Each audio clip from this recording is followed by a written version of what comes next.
You're at Gina's Planet. And I thought I was live a moment ago. I'm not so sure anymore. I don't know anything anymore.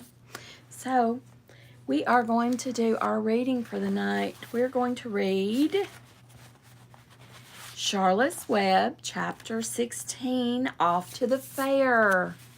We're going off to the fair. The night before the county fair, everybody went to bed early. Fern and Avery were in bed by 8. Avery lay dreaming that the Ferris wheel had stopped and that he was in the top car. Fern lay dreaming that she was getting sick in the swings. Lurvy was in bed by 8:30. He lay dreaming that he was throwing baseballs at a cloth cat and winning a genuine Navajo blanket. Mr. and Mrs. Zuckerman were in bed by 9. Mrs. Zuckerman lay dreaming about a deep freeze unit. Mr. Zuckerman lay dreaming about Wilbur. He dreamt that Wilbur had grown until he was 116 feet long and 92 feet high, and that he had won all the prizes at the fair and was covered with blue ribbons, and even had a blue ribbon tied to the end of his tail. Down in the barn cellar, the animals, too, went to sleep early, all except Charlotte. Tomorrow would be a fair day. Every creature planned to get up early to see Wilbur off on his great adventure. When morning came, everybody got up at daylight. The day was hot. Up the road at the Arables' house, Fern lugged a pail of hot water to her room and took a sponge bath. Then she put on her prettiest dress because she knew she would see boys at the fair. Miss Arable scrubbed the back of Avery's neck and wet his hair and parted it and brushed it down hard till it stuck to the top of his head, all but about 6 hairs that stood straight up. Avery put on clean underwear, clean blue jeans, and a clean shirt. Mr. Arable dressed, ate breakfast, and then went out and polished his truck. He had offered to drive everybody to the fair, including Wilbur. Bright and early, Lurvy put clean straw in Wilbur's crate and lifted it into the pig pen. The crate was green. In gold letters it said, Zuckerman's Famous Pig. Charlotte had her own web, looking fine for the occasion. Wilbur ate his breakfast slowly. He tried to look radiant without getting food in his ears. In the kitchen, Mrs. Zuckerman suddenly made an announcement. Homer, she said to her husband, I am going to give that pig a buttermilk bath. A what? Said Mr. Zuckerman. A buttermilk bath. My grandmother used to bathe her pig with buttermilk when it got dirty. I just remembered. Wilbur's not dirty, said Mr. Zuckerman proudly. He's filthy behind the ears, said Mrs. Zuckerman. Every time Lurvy slops him, the food runs down around the ears. Then it dries and forms a crust. He also has a smudge on one side where he lays in the manure. He lays in clean straw, corrected Mr. Zuckerman. Well, he's dirty, and he's going to have a bath. Mr. Zuckerman sat down weakly and ate a donut. His wife went to the woodshed. When she returned, she wore rubber boots and an old raincoat, and she carried a bucket of buttermilk and a small wooden paddle. Edith, you're crazy, mumbled Zuckerman. Edith, you're crazy. He ain't gonna say that out loud. But she paid no attention to him. Together they walked to the pig pen. Mrs. Zuckerman wasted no time. She climbed in with Wilbur and went to work. Dipping her paddle in the buttermilk, she rubbed him all over. The geese gathered around to see the fun, and so did the sheep and lambs. Even Templeton poked his head out cautiously to watch Wilbur get a buttermilk bath. Charlotte got so interested she lowered herself on a drag line so she could see better. Wilbur stood still and closed his eyes. He could feel the buttermilk trickling down his sides. He opened his mouth and some buttermilk ran in. It was delicious. He felt radiant and happy. When Mrs. Zuckerman got through and rubbed him dry, he was the cleanest, prettiest pig you ever saw. He was pure white, pink around the ears and snout, and smooth as silk. The Zuckermans went up to change into their best clothes. Lurvy went to shave and put on his plaid shirt and his purple necktie. The animals were left to themselves in the barn. The 7 goslings paraded around and around, and their rewind. The 7 goslings paraded round and round their mother. Please, please, please take us to the fair, begged a gosling. Then all 7 began teasing to go. Please, please, please, please, please, please. They made quite a racket. Children, snapped the goose, we're staying quietly at home. Only Wilbur is going to the fair. Just then Charlotte interrupted. I shall go too, she said softly.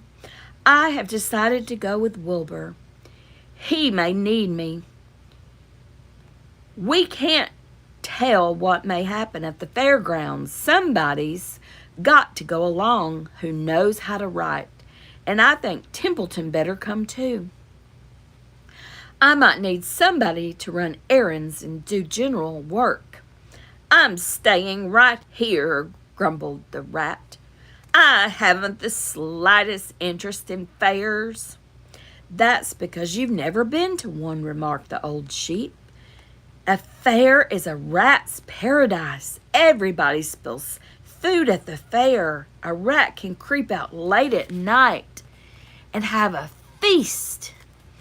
In the horse barn, you will find oats that the trotters and pacers have spilled. In the trampled grass of the infield, you will find old discarded lunch boxes containing the food remains of peanut butter sandwiches, hard-boiled eggs, cracker crumbs, bits of donuts, and particles of cheese.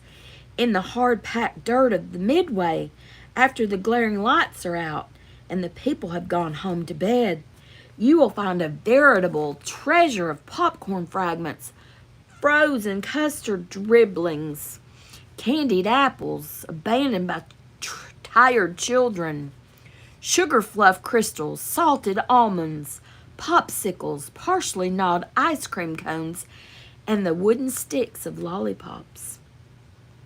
Everywhere is loot for a rat, in tents, in booths, in haylofts. Why, a fair has enough disgusting leftover food to satisfy a whole army of rats. Templeton's eyes were blazing. Is this true? He asked. Is this appetizing yarn of yours true? I like high living, and what you say tempts me. It is true, said the old sheep. Go to the fair, Templeton.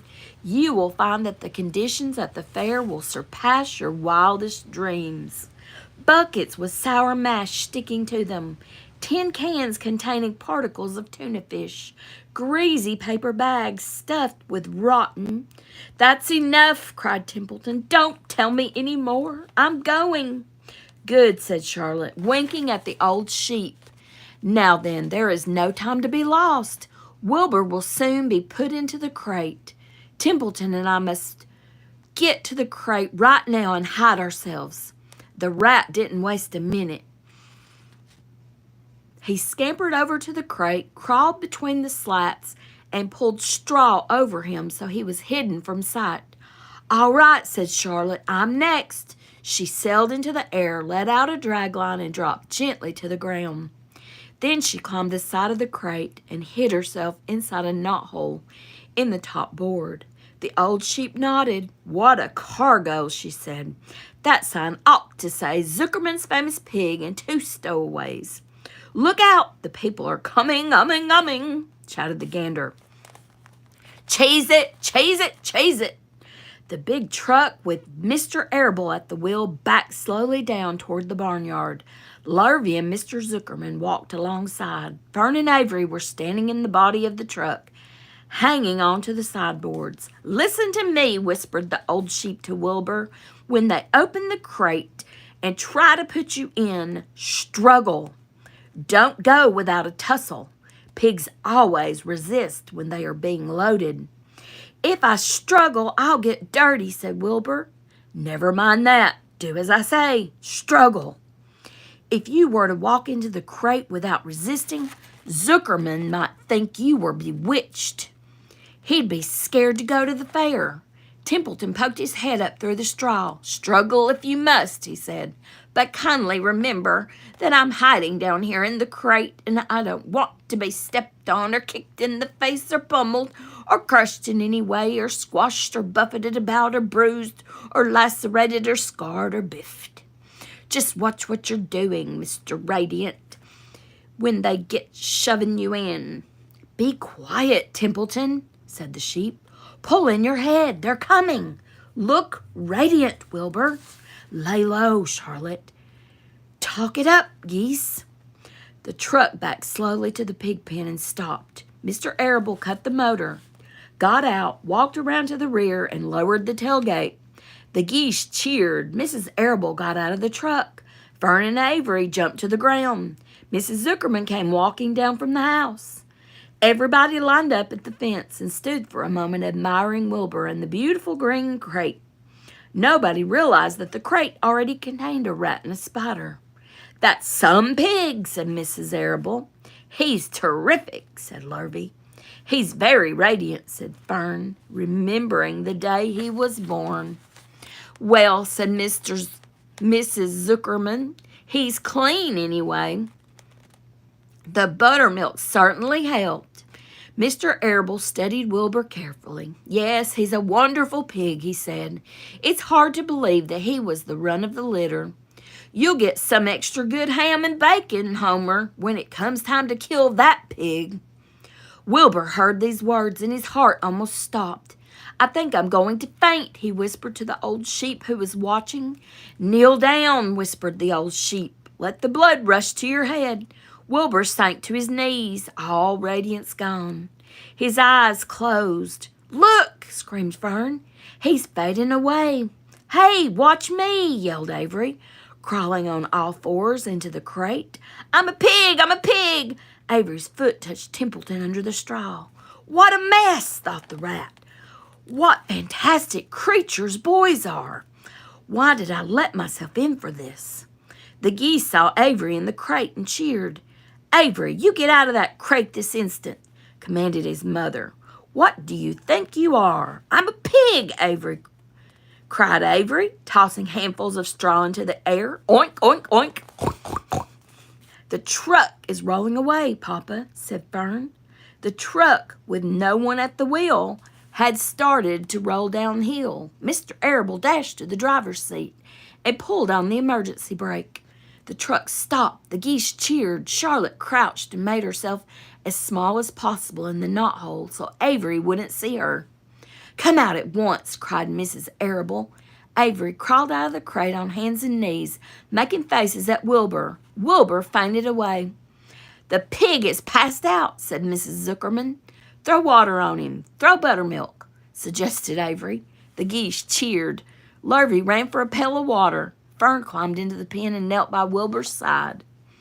It's sunstroke, said Zuckerman. The heat is too much for him. Maybe he's dead, said Avery. Come out of that pig pen immediately, cried Mrs. Arable. Avery obeyed his mother and climbed into the back of the truck so he could see better. Lurvy returned with cold water and dashed it on Wilbur. Throw some on me, cried Avery. I'm hot too. Oh, keep quiet, hollered Fern. Keep quiet. Her eyes were brimming with tears. Wilbur, feeling the cold water, came too. He rose slowly to his feet while the geese cheered. He's up, said Mr. Arable.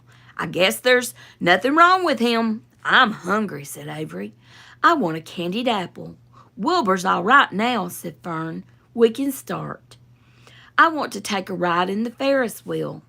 Mr. Zuckerman and Mr. Arable and Lurvy grabbed the pig and pushed him head first toward the crate. Wilbur began to struggle. The harder the men pushed, the harder he held back. Avery jumped down and joined the men. Wilbur kicked and thrashed and grunted. "Nothing wrong with this pig," said Mr. Zuckerman cheerfully, pressing his knee against Wilbur's behind. "All together now, boys. Shove!" With a final heave, they jammed him into the crate. The geese cheered. Lurvy nailed some boards across the end, so Wilbur couldn't back out. Then, using all their strength, the men picked up the crate and heaved it aboard the truck. They did not know that under the straw was a rat, and inside a knothole was a big gray spider. They saw only a pig. "Everybody in?" called Mr. Arable. He started the motor. The ladies climbed in beside him. Mr. Zuckerman and Lurvy and Fern and Avery rode him back, hanging onto the sideboards. The truck began to move ahead. The geese cheered. The children answered their cheer. And away went everybody to the fair. And next time it'll be chapter 17, entitled Uncle. I think Uncle is the name of a pig, but you'll find that out soon. So I'll see you next time. You've been at Gina's Planet with Miss Gina. If you haven't already, please subscribe, like, and share. And remember to grow your brain and read more in 2025 and keep your big, beautiful brains alive. And I'll see you next time. Bye-bye. Good night and sweet dreams.